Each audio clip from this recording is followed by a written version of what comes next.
Hello மக்களே, welcome back to Mr watches 360.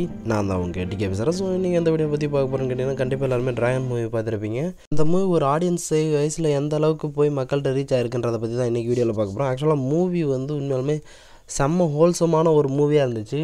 ஒரு Don movie மாதிரி இருக்கும் அந்த மூவி இந்த மூவின்னு சொன்னாங்க. பட் அது கூட எது கூட கம்பேர் பண்ணாத அளவுக்கு தனி யூனிக்காக இருந்தாலுமே பட் இது வந்து நிறைய பேரை ஒரு பேட் வேயில் இன்ஸ்பயர் பண்ணுறதுக்கும் வாய்ப்பு இருக்குது. அண்ட் எது தப்பு எது சரின்னு புரிஞ்சுக்கிட்டு வாழ்கிறதுக்கான ரெண்டு வகையான பாசிபிலிட்டியுமே இதில் இருக்குது. கிளைமேக்ஸ் வரைக்குமே அந்த டென்ஷன் அவ்வளோ சூப்பராக புஷ் பண்ணிட்டு போய் அண்ட் கிளைமேக்ஸில் அந்த இடத்துல நான் இப்படி சேஸ் பண்ணி தான் வந்தேன்னு சொன்னது எனக்கு என்னமோ அது பெட்டராக தோணுச்சு. நிறைய பேர்த்துக்கு அது வந்து இல்லை அப்படியே இருந்திருக்கலான்ற மாதிரி ஃபீல் ஆகிருக்கலாம். பட் ஆனால் அதுக்கப்புறம் அந்த ஹாப்பி எண்டிங்காக அந்த மூவியை ஒரு ஹோல்சமாக முடிக்கவும் முடியாது. அண்ட் கண்டிப்பாக எல்லாருக்குமே அந்த ஒரு டென்ஷன் இருக்கும். லைஃப்லேயுமே ஏதோ ஒரு தப்பு பண்ணிட்டோன்னே அதை மனசுலேயே வச்சுக்கிட்டு இருக்கும்போது அது உண்மையாலுமே அந்த நிம்மதி கொடுக்காதுன்றது கரெக்டான ஒரு விஷயந்தான்.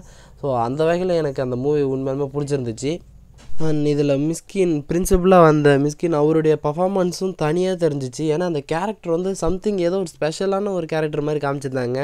ஏதோ ஒரு காட் ரேஞ்சுக்கு அதை புஷ் பண்ண மாதிரி நல்லா இருந்துச்சு. அண்ட் அவர் அந்தளவுக்கு ஒரு ஆஸ் அ ஸ்டூடெண்ட்டாக ஒருத்தன் லைஃப்பில் ஜெயிக்கணுன்றதுக்காக அந்தளவுக்கு புஷ் பண்ணுவாங்க அப்படின்ற மாதிரி காமிச்சிருந்தாங்க. அது உண்மையாலுமே நல்லா இருந்துச்சு. ஸோ ஓவராலாகவுமே அந்த மூவியில் எதுவுமே குறை சொல்கிற அளவுக்கு இல்லை, எல்லாமே அதை வந்து ஜஸ்டிஃபை பண்ணுற அளவுக்கு அந்த கண்டென்ட் கிளைமேக்ஸ் வரைக்கும் கொண்டு போயிருந்தாங்க. ஓவராலாக எனக்கு இந்த மூவி ஒரு செம்ம ஒரு ஹோல்சமான என்டர்டெயின்மெண்ட் அண்டு ஒரு லைஃப் லெசனோட ஒரு பீஸ்ஃபுல்லான மூவியாகவே ஃபீல் ஆச்சு.